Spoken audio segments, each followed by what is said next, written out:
నమస్కారం BSK news కి స్వాగతం. హెడ్లైన్ చూద్దాం.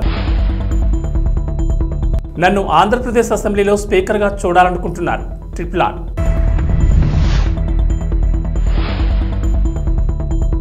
ఎన్నికల ప్రచారాన్ని ప్రారంభించిన కాంగ్రెస్ అభ్యర్థి సీతారాం.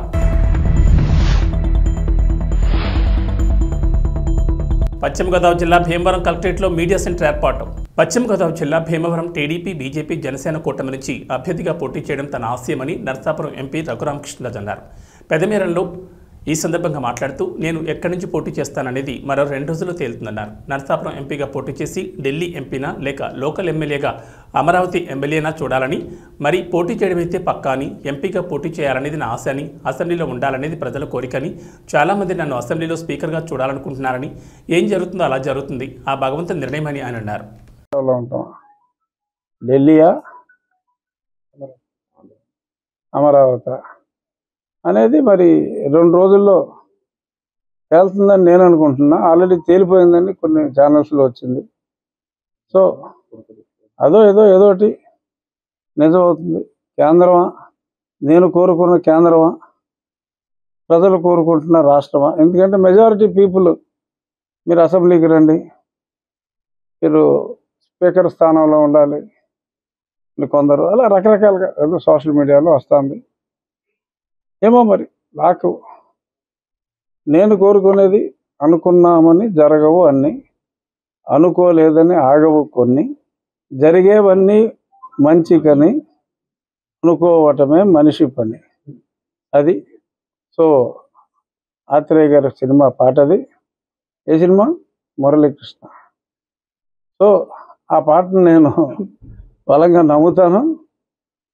చూద్దాం మరి దేవుడు ఏం రాశాడో, ఈ నాయకులు ఏం రాయబోతున్నారో 1-2 రోజుల్లో తెలుస్తుంది. ఒకటి నిజం, మరి ఆ న్యూస్ని బట్టి చూసినా, ఏ రకంగా చూసినా పోటీలో అయితే ఉంటాను, ఉండాలి అన్నది డిసైడెడ్. పశ్చిమ గోదావరి జిల్లా పాలకోడేరు మండలం కోడవల్లిలో ఉండి నియోజకవర్గ స్వతంత్ర అభ్యర్థి కలవపూడి శివ ఇంటింటికి ప్రచారం చేశారు. ఆయన గతంలో చేసిన సేవా కార్యక్రమాలు గుర్తు చేస్తూ సేవ చేసుకునే అవకాశం కల్పించాలని అక్కడ ప్రజల్ని కోరారు. ఈ ప్రచారంలో మహిళలు పెద్ద ఎత్తున పూలు, గజమాలతో, మంగళహారతులతో అపూర్వ స్వాగతం పలికారు. కార్యక్రమంలో అభిమానులు, గ్రామస్తులు పాల్గొన్నారు.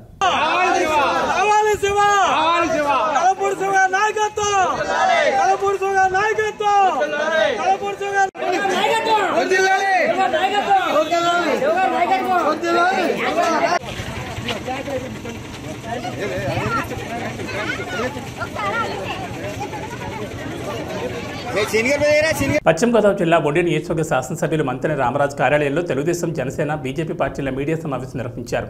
ఈ సందర్భంగా మాట్లాడుతూ నియోజకవర్గంలో కార్యకర్తలు, నాయకులు, ప్రజలు ఎవరు కూడా టీవీలో మరియు సోషల్ మీడియాలో వస్తున్న దుష్ప్రచారాలను, అపోహలను నమ్మొద్దని పిలుపునిచ్చారు. తెలుగుదేశం పార్టీ జాతీయ అధ్యక్షులు నారా చంద్రబాబు నాయుడు మొదటి లిస్టులోని ఒండి నియోజకవర్గ శాసనసభ అభ్యర్థిగా మంతెన రామరాజును ప్రకటించడం జరిగిందని 3 పార్టీల ఇన్ఛార్జీలు తెలిపారు.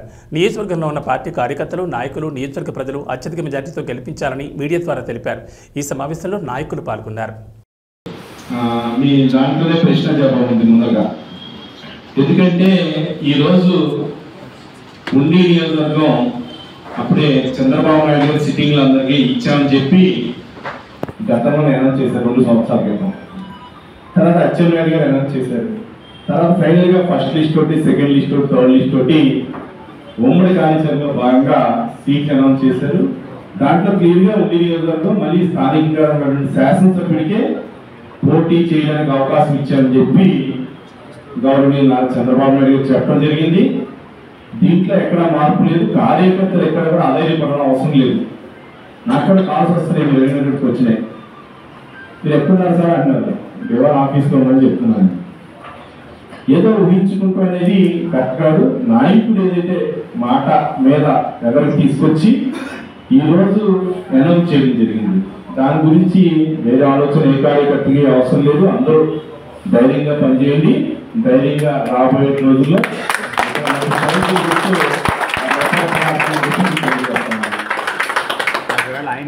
పశ్చిమ గోదావరి జిల్లా భీమవరంలో ఎన్నికల సందర్భంగా కలెక్టర్ సుమిత్ కుమార్ సమావేశం ఏర్పాటు చేశారు. ఈ సందర్భంగా మాట్లాడుతూ ఎన్నికలకు సంబంధించిన భీమవరం కలెక్టర్ భవనంలో సమాచారాన్ని మీడియాకు అందించేందుకు ఈ కేంద్రాన్ని ఏర్పాటు చేసినట్లు తెలిపారు. ఇప్పటివరకు జిల్లా వ్యాప్తంగా అందిన ఫిర్యాదులను కలెక్టర్ వివరించారు. ఎన్నికలకు సంబంధించి ఎటువంటి ఫిర్యాదు వచ్చినా దానిపై విచారణ చేయించి చర్యలు తీసుకోవడం జరుగుతుందని స్పష్టం చేశారు. ఎన్నికల షెడ్యూల్ విడుదలైన దగ్గర నుంచి నేటి వరకు వివిధ మార్గాల్లో వచ్చిన ఫిర్యాదులపై తక్షణ చర్యలు తీసుకుంటున్నామని తెలిపారు. సివిజిల్ ద్వారా కాల్ సెంటర్కు, ఎన్జీఎస్పీ పోర్టల్ ద్వారా, సోషల్ మీడియా ద్వారా ఫిర్యాదులు అందాయని తెలిపారు. జిల్లాలో ఇప్పటివరకు సుమారు 54.06 లక్షల నగదు, 8.28 లక్షల విలువైన మద్యం, వివిధ రకాల వస్తువులను సీజ్ చేసినట్లు చెప్పారు. ఎన్నికల నిబంధనలను ఉల్లంఘించిన వారిపై చర్యలు తీసుకోవడం జరుగుతుందని చెప్పారు. ఈ కార్యక్రమంలో పలువురు పాల్గొన్నారు. Media certification, MCMC control room, ఒక కంట్రోల్ రూమ్ మీడియా బ్రీఫింగ్ కోసం, ప్రెస్ కాన్ఫరెన్స్ కోసం, మీడియాకి ఇంపార్టెంట్ ఇన్ఫర్మేషన్ ఇవ్వడానికి కోసం కూడా ఒక కంట్రోల్ రూమ్ ఆర్డర్ చేయాలి. సో ఆదేశం ఇది 3rd కంట్రోల్ రూమ్ ఈరోజు ఏర్పాటు చేయడం జరిగింది. ఈ కంట్రోల్ రూమ్లో ఫ్రీగా మీడియా సిబ్బంది రావచ్చు, కూర్చోవచ్చు, ఏమైనా ఇంపార్టెంట్ ఇన్ఫర్మేషన్ ఇవ్వాలి, ఏమైనా ఇంపార్టెంట్ డెవలప్మెంట్ జరుగుతున్నాయి, మోడల్ కోడ్ ఆఫ్ కండక్ట్ సంబంధించి, నామినేషన్ సంబంధించి, withdrawal of candidate, finalisation of candidate సంబంధించి, ఈవీఎం కమిషనింగ్ సంబంధించి కూడా మనం టైం టు టైం మీడియా సిబ్బందికి ఇస్తుంటాము. సో ముఖ్యంగా ఈరోజు మనం first randomization for polling personnel చేస్తున్నాము. సో సుమారుగా ఒక 10,019 ఎంప్లాయీస్కి ఈరోజు ఫస్ట్ రెండమైజేషన్ చేయడం జరిగింది. So polling presiding officer, assistant presiding officer మరియు others presiding officer, other polling officer select చేయడం జరిగింది. రేపటి నుంచి ఆర్డర్ సర్కులర్ చేయడం జరుగుతుంది. And first training, PO APO first training మనము 10 మరియు 12 ఏప్రిల్ చేయబోతున్నాము. సో సుమారుగా 4,000 పిఓ ఏపీఓకి ఈ 2 రోజు ట్రైనింగ్ కూడా ఇవ్వడం జరుగుతుంది. సో రేపటి నుంచి ఆర్డర్ సర్వ్ అవుతాయి. And 10th and 12th first training కూడా చేస్తున్నాం. అదేవిధంగా 14 ఏప్రిల్ 10 రోజుల తర్వాత ఈవీఎం రెండమైజేషన్ కూడా చేయడం జరుగుతుంది. ఇది ఫస్ట్ రెండమైజేషన్ ఉంటుంది. ఈవీఎం రెండమైజేషన్ చేసిన తర్వాత ఇమీడియట్గా కాన్స్టిట్యున్సీస్కి కూడా ఈవీఎం పంపడం జరుగుతుంది. సో జిల్లాలో ఆల్రెడీ 120% అంటే రిజర్వ్డ్ ఈవీఎం ఉన్నాయి, బియూ కానీ, సియూ కానీ, వీవీప్యాట్ కానీ. సో రిజర్వ్డ్ ఈవీఎం రెండమైజేషన్ చేసిన తర్వాత పొలిటికల్ పార్టీ సమక్షంలో ప్రతి కాన్స్టిట్యున్సీ కూడా పంపడం జరుగుతుంది. సో ముఖ్యంగా ఇది 10 రోజులు ప్రసిద్ధి. ఇది లాస్ట్ టైం మీరు పీడబ్ల్యూడీ కానీ హోమ్ ఓటింగ్ కూడా క్వశ్చన్ అడిగారు. సో ముఖ్యంగా జిల్లాలో చూస్తే 26,000 పీడబ్ల్యూడీ ప్లస్ 85 ఓటర్స్ ఉన్నారు, 2 కేటగిరీ కలిపి. ప్రకాశం జిల్లా రాచర్ల మండలం గుడిమెట్ట గ్రామంలోని మండల పరిషత్ ఉన్నత పాఠశాల నందు పాఠశాల ప్రధాన ఉపాధ్యాయులు దర్శి శివప్రసాద్ ఆధ్వర్యంలో మండల పరిషత్ ప్రాథమిక ఉన్నత పాఠశాల వార్షికోత్సవ వేడుకలు ఘనంగా నిర్వహించారు. ఈ సందర్భంగా పాఠశాలలోని విద్యార్థులు పలు రకాల సాంస్కృతిక కార్యక్రమాలు ఎంతగానో ఆకట్టుకున్నాయి. ఈ కార్యక్రమానికి ముఖ్య అతిథులుగా పలువురు పాల్గొన్నారు. ఈ సందర్భంగా ఎంఈఓ కోటేశ్వరరావు మాట్లాడుతూ విద్యార్థులు చదువుతో పాటు సాంస్కృతిక కార్యక్రమాల్లో కూడా ముందుండాలని అన్నారు. విద్యార్థులు శ్రద్ధగా చదువుకుని ఉన్నత స్థాయికి ఎదగాలని కోరారు. ఈ సందర్భంగా చిన్ని ఎడ్యుకేషనల్ సొసైటీ అధ్యక్షులు మాగలూరు శ్రీకాంత్ మాట్లాడుతూ పిల్లలు కష్టంతో కాకుండా ఇష్టపడి చదవాలని కోరారు. నమస్కారం.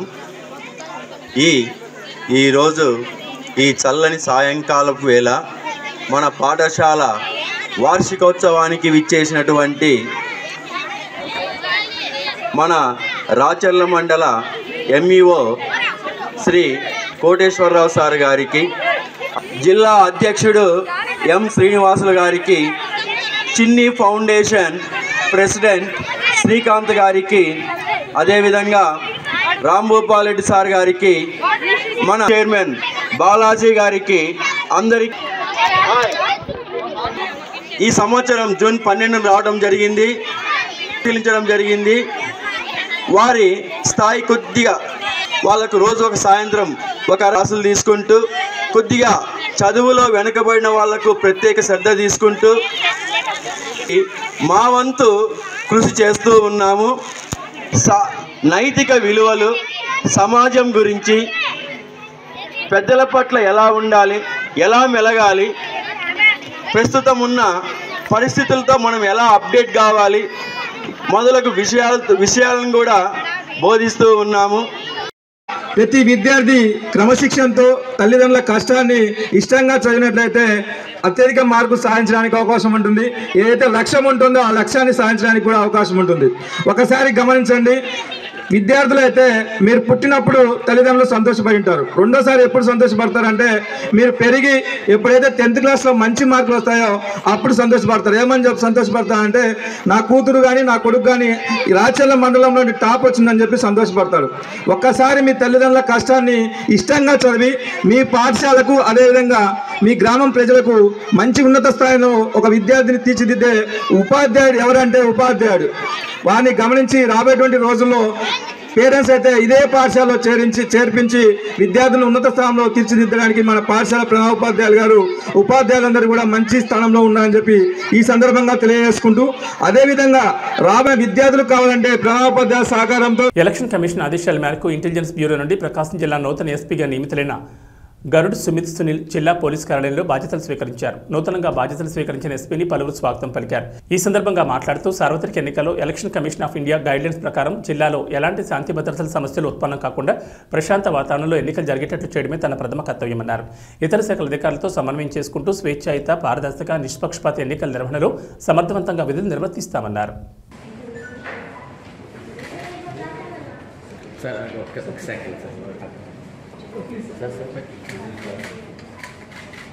కాకినాడ జిల్లా తొలి పట్టణ జాతీయ రహదారి ఆర్టీసీ కాంప్లెక్స్ ప్రాంతంలో 7 వారాల శ్రీ కళ్యాణ వెంకటేశ్వర స్వామి దివ్యక్షేత్రంలో స్వామివారి కళ్యాణ మహోత్సవాలు ఘనంగా ప్రారంభమయ్యాయి.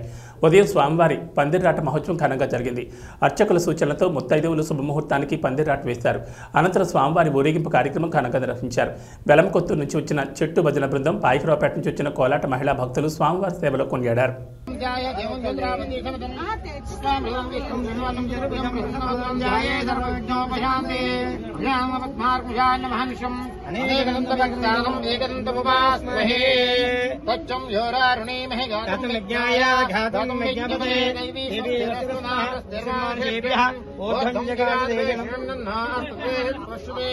ఓం శాంతి శాంతి ఫోటో కూడా పైదా మళ్ళీ వద్దు ఫోటో కొట్టు చివరిరా శాంతినాయుడు నువ్వురా పర్లేదని మీరు పెట్టరా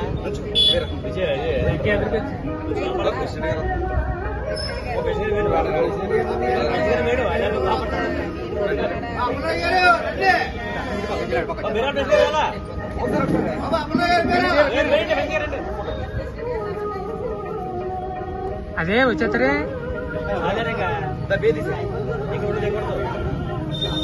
ఎడుకున్నవాడ వెంకటరమణ గోవింద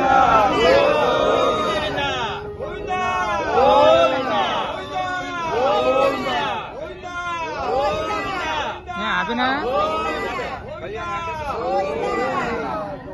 కళ్యాణ వెంకటేశ్వర స్వామికి, అమ్మవారికి, మహాలక్ష్మి అమ్మవారికి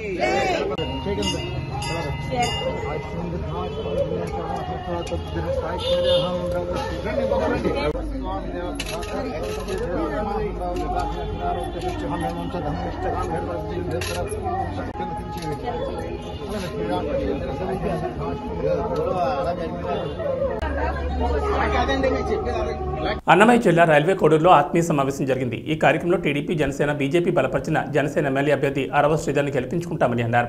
ఈ సందర్భంగా మాట్లాడుతూ 3 పార్టీల కూటమి అభ్యర్థిగా రైల్వే కోడూరు నియోజకవర్గానికి అరవ శ్రీధర్ని గెలుపు కృషి చేయాలన్నారు. ఈ కార్యక్రమంలో పలువురు పాల్గొన్నారు. ఎంతో శుభదినం, ఎందుకంటే కూటమి ఆత్మీయ సమావేశం మీటింగ్ పెట్టుకోవాలని నిర్ణయించుకొని ఈరోజు పెట్టడం జరిగింది. ఈ సందర్భంలో పవన్ కళ్యాణ్ గారు అరవ శ్రీధర్కి టికెట్ ఇవ్వడం ఎంతో సంతోషకరంగా ఉంది. ఖచ్చితంగా ఈ కూటమి అరవ శ్రీధర్ ఎమ్మెల్యేగా 20-25 వేల మెజార్టీతో కంపల్సరీ గెలిపిస్తారని, అందరి సహకారంతో, కోడూరు నియోజకవర్గ ప్రజల ఆశీర్వాదంతో జనసేన, బీజేపీ, తెలుగుదేశం కలిసి కట్టుగా పనిచేసి ఖచ్చితంగా అరవ శ్రీధర్ని గెలిపిస్తామని కోరుకుంటున్నాను. నా పేరు అరవ శ్రీధర్. ఈరోజు నన్ను గౌరవ శ్రీ జనసేన పార్టీ అధ్యక్షులు పవన్ కళ్యాణ్ గారు నా మీద ఎంతో నమ్మకంతో రైల్వే కోడరు అభ్యర్థిగా నియమించినందుకు వారికి నేను పాదాభివందనం చేస్తున్నాను. అదేవిధంగా ఇంతటి కృషికి కారణమైన మన రూపాణి సార్ గారికి పాదాభివందనం. ముప్పవరపల్లి సర్పంచ్గా నేను ప్రజలకి అందరికీ సాయం చేసి అందరికి పని చేసి పెట్టాను. అదేవిధంగా రైల్వే కోడరు ప్రజలకి ఎల్లవెల్ల తోడుంటూ ఏ పని అడిగినా కాదనకుండా చేసి పెడతానని ఈ సందర్భంగా నేను మనవి చేసుకున్నాను. గౌరవ శ్రీ ముక్కా రూపాణి సార్కు ఎంతో అహర్ష కృషి చేసి సారు ఈ టికెట్ రావడానికి కారణం అయింది. అదేవిధంగా రైల్వే కోడరు ప్రజలు కూడా చాలా సపోర్ట్ చేశారు. వాళ్ళందరికీ నేను ధన్యవాదాలు చెప్పుకున్నాను. అభివృద్ధి సంక్షేమ లక్ష్యంగా ముఖ్యమంత్రి జగన్మోహన్ రెడ్డి పనిచేశారని రాష్ట్ర ప్రభుత్వ విప్ ఎమ్మెల్యే గ్రంథి శ్రీనివాస్ అన్నారు. భీమవరం మండలం తాడేరు గ్రామంలో పార్టీ నాయకుల కార్యకర్తల సమావేశంలో ఆయన పాల్గొని మాట్లాడారు. 5 ఏళ్ల పరిపాలనలో ముఖ్యమంత్రి జగన్మోహన్ రెడ్డి అభివృద్ధిని సంక్షేమాన్ని 2 కాళ్లతో అమలు చేశారని అన్నారు. కరోనా సమయంలో కూడా 2019 ఎన్నికల్లో ఇచ్చిన హామీలను అమలు చేసి ప్రజలకు అండగా ఉన్నారని తెలిపారు. భీమవరం నియోజకవర్గంలో 2004 నుండి 2009 వరకు 2019 నుండి నేటి వరకు తాను చేసిన అభివృద్ధి ల్యాండ్మార్క్ రూపంలో ప్రజలకు కనిపిస్తుందని అన్నారు. నిత్యం ప్రజలకు అందుబాటులో ఉంటూ ప్రజా సమస్యలను పరిష్కరిస్తూ మరోపక్క నియోజకవర్గంలో అభివృద్ధికి పెద్దపీట వేయడం జరిగిందన్నారు. తలెత్తుకుని తిరగాలి. మన తెలుగు వాళ్ళు ప్రపంచం అంతా కూడా గర్వంగా ఉన్నతమైన స్థానాల్లో ఉండాలి. దానికి వాళ్ళకి మనం ఇచ్చే ఆస్తి ఏంటంటే విద్య. కాబట్టి ప్రభుత్వ పాఠశాలలన్నింటినీ కూడా ప్రైవేట్ కాన్వెంట్లకు ధీటుగా తీర్చిదిద్దాలి. ఇంగ్లీష్ మీడియంని ప్రవేశపెట్టాలని చెప్పి ఇంగ్లీష్ మీడియంని ప్రవేశపెట్టడం కాకుండా నాడు నేడులో స్కూళ్ళు అన్నీ కూడా అభివృద్ధి చేసి, గతంలో ఎవరన్నా మన పిల్లలు స్కూల్కి పంపించాలంటే ఆ స్లాబ్ పెంచి కొడతాను లేకపోతే ఇంకో గోడ పడిపోతాయనో. జగనన్న గోరుముద్దని పెడితే 5 రోజులు రొటీన్గా ఒకటే పెడితే వాళ్ళు ముఖం మొత్తి తినరు. వాళ్ళు తినకపోతే కనుక బలహీనంగా అయిపోతారు. చిక్కీ పెడితే కనుక చాలా బలంగా ఉంటారు. చిక్కీ లాంటిది పెట్టమని పిల్లలకి. అదే అలాగా పిల్లల ఆరోగ్యం కోసం, వాళ్ళు బాగా చదవడం కోసం. ఇంకా చాలామంది పిల్లలు అంతా బాగున్నా కానీ కొన్ని మార్కులు బాగా రావు. ఇంటికి వస్తారు.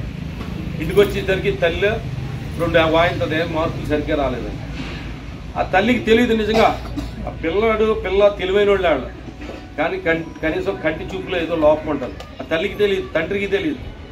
బ్లాక్ బోర్డ్ మీద రాసి కనపడవు పిల్లోడికి కానీ ఆ పాపకి కానీ. కనపడకపోతే ఏం చేస్తుంది, ఏం చదువుతుంది? సరిగ్గా మసకగా ఉండి కనపడకపోతే కనుక చదవదు. ఇంకా పుస్తకం పక్కన పడేస్తుంది. లేదా కొంతమందికి వినికిడి లోపం ఉండొచ్చు. ఆ మాస్టారు టీచర్ ఏదన్నా చెప్తే అది వినపడదు సరిగ్గా. వినపడకపోతే ఎలా చదువుతుంది? బాగా చదువుతుందా? చదవదు.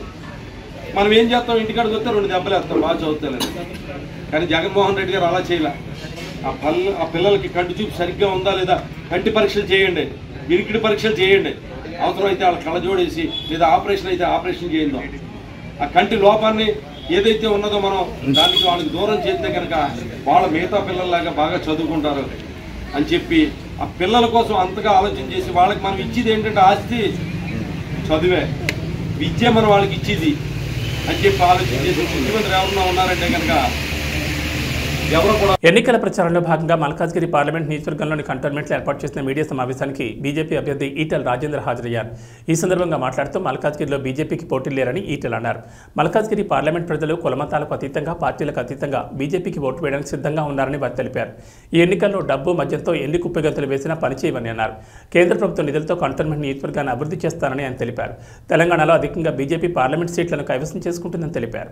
యువకుడు మన బాబు జగజీవన్ రావు అట్లాగే తను ఎంత గొప్ప వ్యక్తి అంటే ఒక వరల్డ్ రికార్డ్ సృష్టించాడట.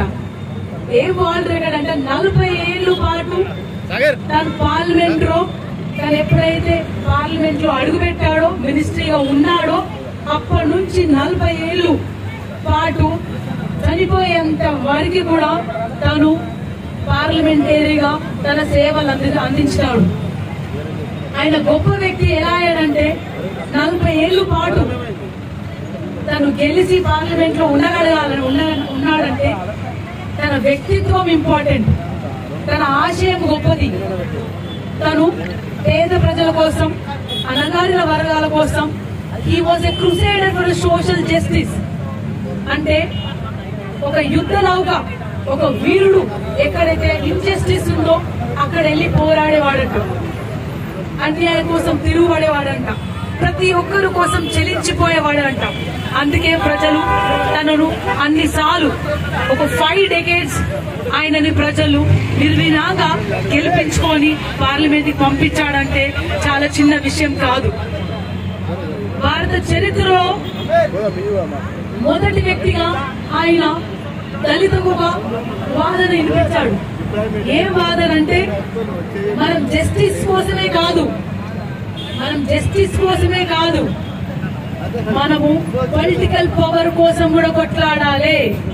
ఎప్పుడైతే మనం పాలనలో భాగమైతామో అప్పుడే అణచివేతకు తిరుగుబాటు ఉంటది, న్యాయం చేయకూడదు, అన్యాయం ఉండదు, సమాజమైన సమాజాన్ని ఏర్పరచుకుంటాము అనే నినాదాన్ని మొదటిగా పిలుపునిచ్చింది బాబు జగజీవన్ రామ్ గారు. ఇంకా చాలా రెండో ఇంపార్టెంట్ విషయం ఏంటంటే 1935లో ఇప్పుడు మనమైతే ఏదైతే గద్దరన్న ఆయన మాట తీసుకొని ఏమొచ్చాడంటే, గద్దరన్న అందరికీ భారత రాజ్యాంగం ఒక పవర్ ఇచ్చింది, ఒక ఆయుధం ఇచ్చింది, ఒక బ్రహ్మాస్త్రం ఇచ్చింది. అది ఏంటంటే voting rights to every individual of the Indian country, Indian citizen. YSRCP MLA అభ్యర్థి జి శ్రీనివాస్ నాయుడు ఎన్నికల ప్రచారానికి అపూర్వ మద్దతు పలికింది.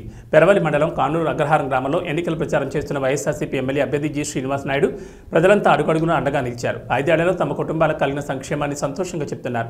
మా కోసం మా ముఖ్యమంత్రి వైఎస్ జగన్మోహన్ రెడ్డి ఎన్నోసార్లు బట్టలు నొక్కారని, మేము కూడా మే 13వ తేదీన జరగనున్న పోలింగ్లో 2 సార్లు ఫ్యాన్ గుర్తుకు ఎదురుగా ఉన్న బట్టలు నొక్కి రుణం తీర్చుకుంటామని ఓటర్లు చెప్తున్నారు.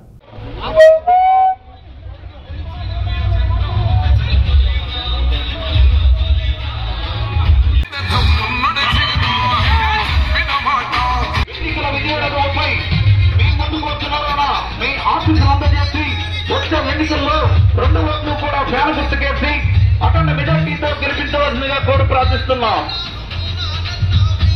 అదిగోనమ్మా మన ఎమ్మెల్యే శ్రీనివాస నాయుడు. దీనికి తారా తందానం అంటూ పవన్ కళ్యాణ్ అమ్మా, వాళ్ళిద్దరు బాగానే ఉన్నారు. ఒక అతను హైదరాబాద్ లో రెస్ట్ తీసుకుంటున్నాడు, ఇంకొక అతను విజయవాడలో ఉన్నాడమ్మా, అతను బాగానే ఉన్నాడు. ఎటొచ్చి ఇబ్బంది పడేది ప్రజలమ్మా, అది కూడా వృద్ధులు, వికలాంగులు, ఎవరైతే వ్యత్యాసం తేడా తెలుసుకోండి అమ్మా. జగన్ గారు ఎంతసేపు కూడా ప్రజల గురించి ఆలోచించడం అమ్మా, ప్రజల గురించి ఆలోచిస్తూ ప్రజలకి సేవ చేయాలి, ప్రజలకి పథకాలు అందించాలి అన్న ఉద్దేశంతో ఈరోజు ప్రజల కోసం ఈరోజు పరిపాలన జరుగుతూ ఉందమ్మా. ఇవన్నీ ఎందుకు చెప్తున్నానంటే పొరపాటు జరగకూడదు. లోకేష్ మాట్లాడుతూ చంద్రబాబు నాయుడు అబ్బాయి అమ్మ చెప్తున్నాడు, మేము కావలసిన వాళ్ళకే, మాకు ఇష్టం వచ్చిన వాళ్ళకే పెన్షన్ ఇస్తాం, మాకు ఇష్టం వచ్చిన వాళ్ళకే బియ్యం కార్డు ఇస్తాం అంటున్నాడమ్మా. ఇదేదో నేను పుట్టించి నేను చెప్పట్లేదమ్మా. ప్రతి సెల్ ఫోన్ లో మీరు ఇంటర్నెట్ లోకి వెళ్ళి యూట్యూబ్ లో చూసుకోండి, అతను ఏం మాట్లాడుతున్నాడో మీరే వింటారు. అంటే మళ్ళీ గతంలో ఉన్న ఏదైతే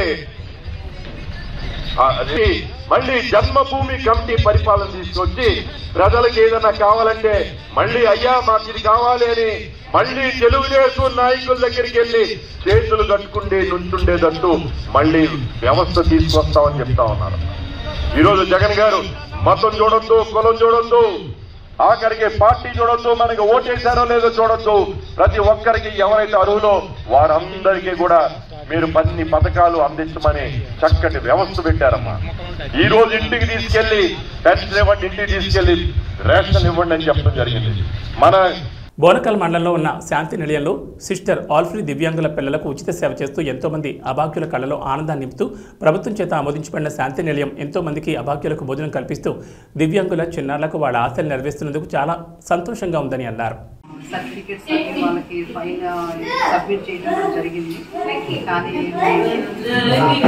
అయితే ఇప్పుడున్న స్టూడెంట్స్ అంటే 1 year నుంచి 15 years బిలో ఉన్నారు, వీళ్ళకి స్టడీ అనేది ఉందా? స్టడీ పర్పస్ కి మనం వెళ్తే సార్ వీళ్ళకి అంత మైండ్ ఇది లేదండి. అంటే ఇప్పుడు ఆక్యుపై చేస్తాం. ఇప్పుడు చెవుటి మూగా పిల్లలు ఉన్నారు కదా, కొన్ని ఇప్పుడు ఉన్నాయి, ఎక్కడ రఘునాథపాలెం దళితులు వాళ్ళకి ఈ టైప్ లోనే సంరక్షించి వాళ్ళకు సర్టిఫై చేస్తున్నారు. ఈ పిల్లలకి ఆధార్ కార్డు కోసం కానీ, రేషన్ కార్డు కోసం కానీ, ఇంకా పింఛన్ కోసం కానీ వాళ్ళకి ఒకటి స్టడీస్ స్కూల్ సర్టిఫికేట్ అనేది ఒకటి ఉంది. అది దానికి ప్రత్యేకంగా మాకు ఖమ్మంలో deaf and dumb and blind school ఒక 55 మెంబర్స్ ఉన్నారు అక్కడ. అప్పుడు నేను విశ్వపాలు స్టార్ట్ చేసిందే. అంటే వీళ్ళందరూ స్టడీ కండక్ట్ అనేది ఉండాల్సిందే ఖచ్చితంగా.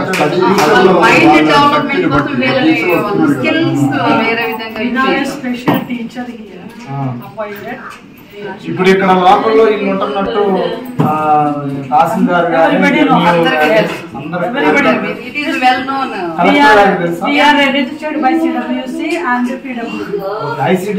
ICDS comes here every twice in a month for education. అంటే ఈ వికలాంగుల పిల్లలకి ICDS కూడా కొంచెం amount. They don't give any money here.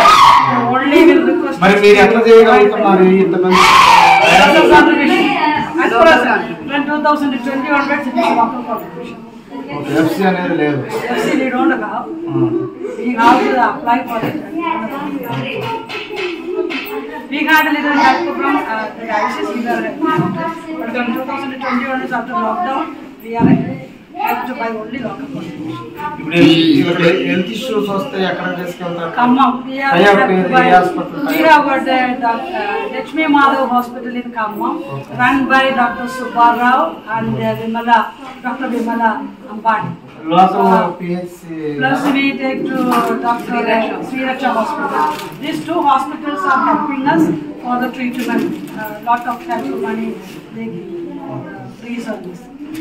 That child Sonu, she had a spine operation, maybe cost a lot of money, but completely done freely by Dr. Vimala Ambani. And again she had a AB bulletin విశేషాలు. నమస్కారం.